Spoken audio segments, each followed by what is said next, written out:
What's up, everybody? Michael Nettemeyer here, and I'm with Joe Geary, and we are your host of the WITWIN podcast, whatever it takes, whenever it's needed. Got a good one for you today. It's actually been a minute. Joe, you been good? Yeah, I've been good. It's good to be back. Yeah, Joe's been selling a lot of houses. He's been crushing it this year. So wanted to talk about something that somebody asked me the other day. I had an interview with a guy, met with a guy that was interviewing for a position one of our companies is offering or open to, and he said, what makes, in your experience, what do you see are common traits to a successful salesperson? And so I answered, and we're going to talk about that, and then he said, what do you see common traits for somebody that's unsuccessful as a salesperson? It's a good question.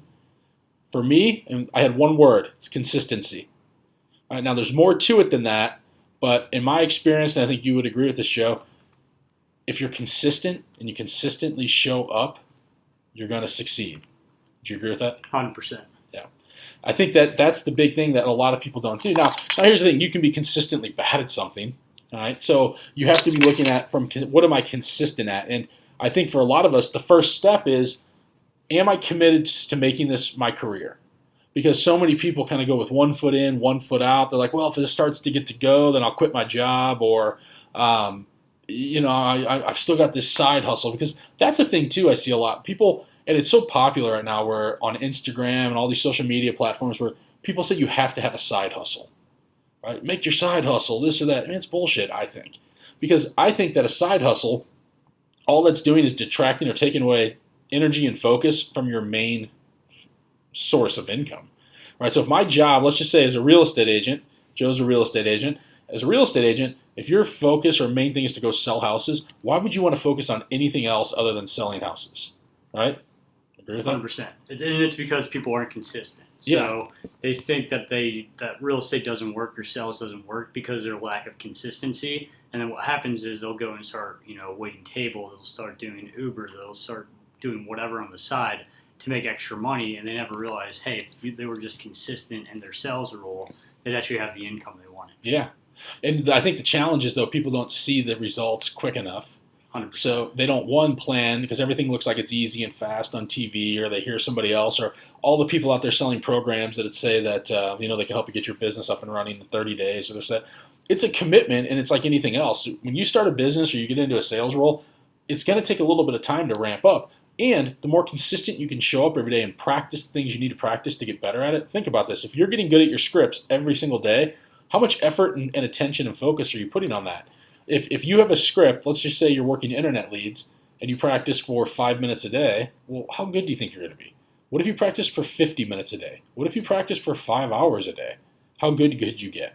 You could get really, really good, and then you could start converting more business over the phone, start converting more sales, making more money. Most people won't do that, though, and to your point, they go start working second jobs quickly. Well, it's been 30 days, it's been 3 weeks, I'm not making any money, I need to go get a part-time job or this or that. And here's the thing, even if you have a part-time job, let's just say you, whatever it is, do it at night. Like, come into work, treat this like a job, and then go do that at night if you need to make that money.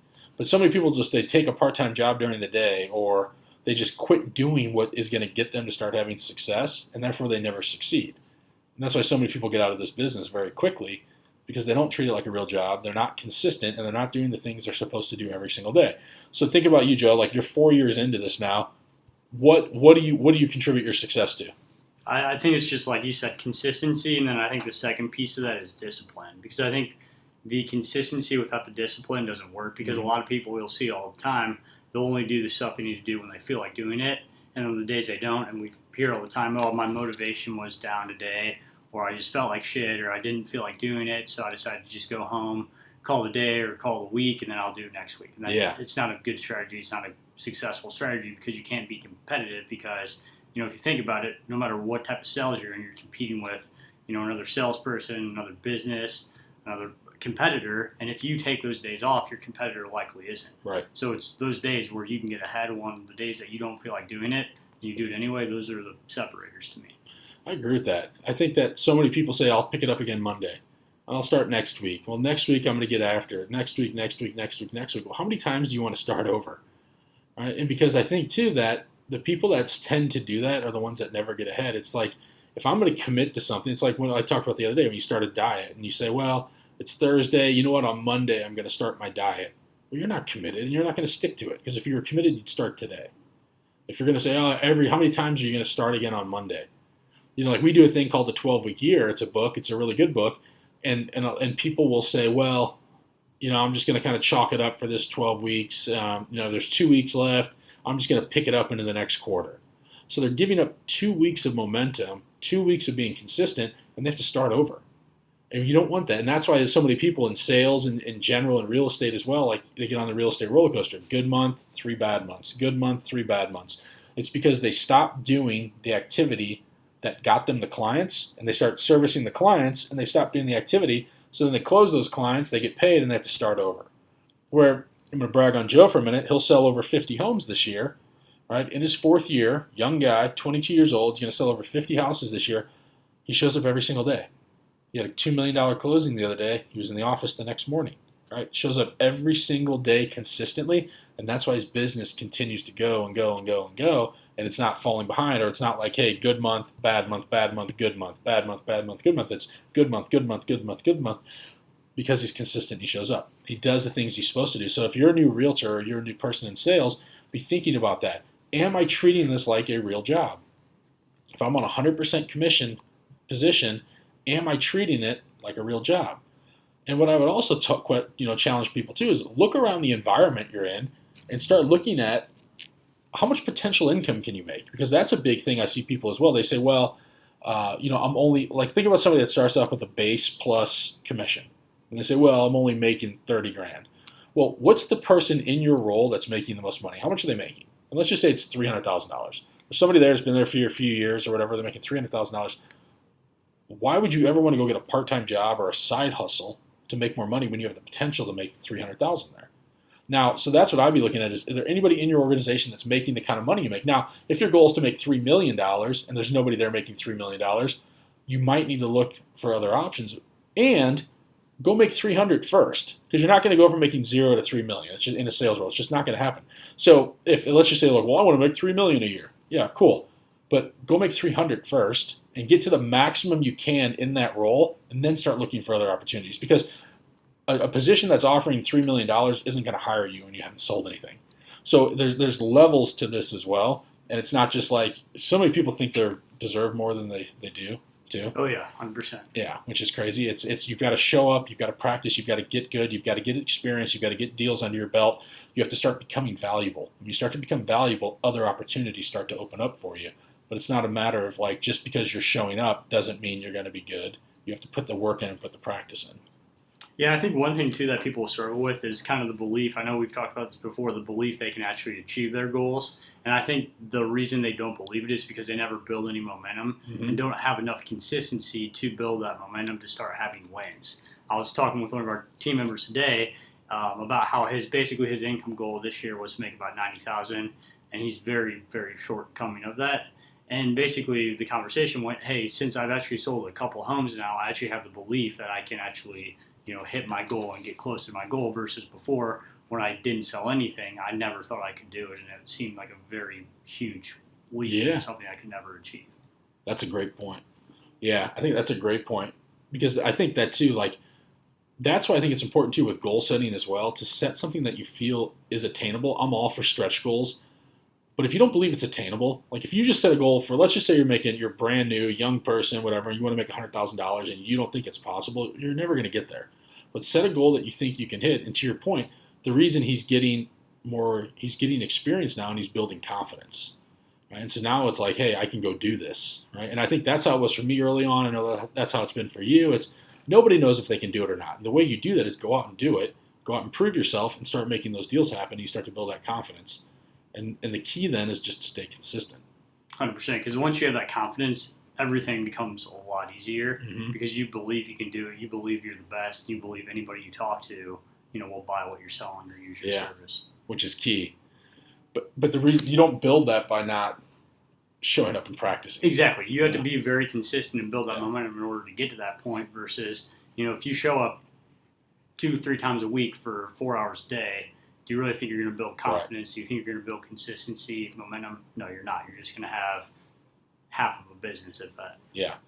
You can't want to make good income and treat it like a part-time job or a quarter-time job, because that's what we see a lot too. People, yeah, I want to make $100,000. Okay, well, they'll work a couple hours a week. Well, no job's going to pay that. Like it's in Especially a sales being role. a brand new person. Especially Yes, being you can brand make new. that money Yeah. eventually, but if you're Right. brand new, you don't deserve that yet. No, not you at deserve all. to work as much as you possibly can and make the least. Yeah. And like you said, later on, you'll get paid more than you're actually worth. So agreed. And so if you're brand new again, starting over, what would you do differently? I think I'd do pretty much everything I did, except I think I'd set smaller targets, because I think when I first started, I was kind of that way where I was like, I didn't really know what to know. So I just said, hey, I want to make 100,000. I didn't even come close to it. And I think it would have helped build me more confidence sooner had I set smaller targets. Because Yeah. I think it's great to set big goals, and I think big goals are huge. But I think you have to break it down, and maybe if you have a big goal, set like a 5-year deadline on it, or a 3-year deadline, or a 10-year deadline, because you can do a lot in that amount of time. But in a year, especially when you're new to something, don't expect to take off immediately. It's going to take time to build up a business. So I think set targets that you know for sure you can hit based on your work ethic, your commitment, and what you're willing to do to win. Because a lot of people, they still want to have a family balance, or they still want to be able to, go on trips with their friends or whatever it might be. And if that's the case, then maybe your goal shouldn't be 100,000. Maybe it should be 25,000 or 30,000 or 60,000, just depending on your level of commitment. Because that usually doesn't match with people. Yeah. And they're always shocked on, hey, I only hit 20,000. My goal is 100,000. I felt like I worked pretty hard, but it's like, how committed were you really? Right. Well, and I think I agree with that, and being intentional with your time as well. Because like what I often say is, does your calendar match your income goal? So if my income's 100 and I have nothing planned for my week, well, my calendar doesn't match that. So if my goal is 100 and I have 3 hours of lead generation a day on there, I have script practice on there, I've got my appointment times on there, I've got, what am I reading? That's a big one too. Like who is the person I'm becoming? What am I studying? Who am I mentoring after? Who am I coaching with? What does my calendar look like? Because I'm not just going to show up and just say, well, hopefully the money comes today. Hopefully somebody knocks on my door. It's how am I being intentional with it? So I like the idea too of setting a realistic target for what you want. Why is that money important too? Because I interview a lot of people every week, and they all say the same thing. They want to make 100. Right? They want to make 100 grand. Like that's like the mystical number that people want to make. Right? And what happens is after you exceed 100, you realize that if you're making 100 grand after taxes, it's about $2,700 every 2 weeks. It's not a lot of money, guys, in the grand scheme of things. And it's a good income, especially starting out. And it's a good building block to hit that as a target and then figure out how do I go get more. But it depends, too, on what's my income? Why is it important to me? Do I want to make 100 grand just because it sounds cool? Or do I want to make 100 grand because I can use that money to pay off debt, to do this, to do that, to invest in other things, to buy investment properties, to create wealth? What's important about it? Because if there's not enough strong enough why as to why it's important, you're never going to achieve it because you don't care enough. Right? So it's got to be, why is that number important to me? And then how am I going to go make it happen? I'm not going to make it happen by working 1 or 2 hours a week, especially when I'm new. But I can make it happen if I detail a schedule. And so to your point, starting off, what Joe did, what I did, what we all did when we first started off was we showed up every day, treated it like a job. I treated it like I had to be there, like I had a boss that expected me to show up to work. And if I didn't show up enough days in a row, what happens? You get fired. So you have to treat it like it's a real job. Show up every day. Script practice. What's the most common thing people say about scripts? Doesn't sound like me. Doesn't sound like me. It's not supposed to. It's supposed to sound like a successful person. So don't use that as an objection. Oh, I just don't like scripts. Yeah, nobody does until you get really good at them. And then you start using a script and it doesn't even sound like a script because you have it so internalized. Or the other thing is people want to put their own little twist on it. And that's where the uhs and the ums and all that crap comes out. So internalize your scripts, know what to say. Big believer in you have to know what to say, you have to have enough people to say it to, and you have to say it enough times. And if you do those 3 things, you can be very, very successful. So show up, get really good at your scripting and overcoming objections and handling objections, and figure out how to become more value, because that's why people are hiring you. They're hiring you on the value that you give. They're not going to hire you on the company you're with, on your fancy car. They're not going to hire you because you have a good business card, whatever it is. They're hiring you because they believe you have enough value that can help them accomplish their goal. I think that's one of the biggest things that, like you asked me earlier, what would I look back on when I first started and probably change? And one of the other things I'd probably add to that is more personal development. Because I feel like recently, probably like the last 2.5 years, I've done more personal development than I had before. And there's a direct correlation with your income to that, especially in sales, because you're the product basically. You're selling yourself. because nobody's going to work with you unless you can sell yourself first. Mm-hmm. So it's all about the value you have, the traits, the characteristics that you have, because people want to work with someone who's confident, who has discipline, who can follow through and get the job done. They're a professional, not just someone who, shows up 20, 15 hours a week and is just kind of winging it. Like, yes, you might be able to fool a few people and get a few sales, but you're not going to be able to build a business off that type of style. Yeah, I agree. You can only ride on your talent for so long. Yes. Like at some point, you're going to have to start working on yourself to become, to increase your personal development, to become better, to learn more, to expand your mind, to be able to help other people. A talented person can step into a sales role and do really, really well in the beginning. A talented person can step in and crush it out of the gate and look like a superstar. And if they lack the discipline, they lack the consistency, and they lack the commitment to go work on themselves to become better, they're going to be out of this business. We talk about it all the time. There are so many people that have, they're a flash in the pan. They have that good little spark. They're Rookie of the year. They make it happen. Yeah, and they're out of the business a year later. They're out of the business 2 years later. They're out of the business for sure 5 years later because they didn't stick to what was working. They didn't stay consistent, and they quit working on themselves. And I think you're absolutely right, Joe. Like personal development, and now that doesn't mean you have to go pay thousands of dollars to go to seminars. It means pick up a book. You can read so much. Like Jim Rohn says, wisdom of the world in a library for the price of a library card, and people won't pay it. All right? Now, I don't know if libraries still exist. They do. I haven't been to one in a long time. But you can go get a book, get a library card, go rent a book, read a book a week. Reading a book a week is a challenge. You and I struggle with it. Yeah, we try. It's definitely a challenge. Yeah, but like we Joe and I like to be real. Like, you get the people like, I read a book a week. Maybe they do, maybe they don't. Joe and I try. It's hard. Some books are bigger than others. For sure. We do what we can to read a book a week. Is it consistent every week? No. But we end up reading 30-plus books a year. And how many books does the average person read a year? Less than one. Not probably even 10 pages. Yeah, exactly. Most people don't even pick one up.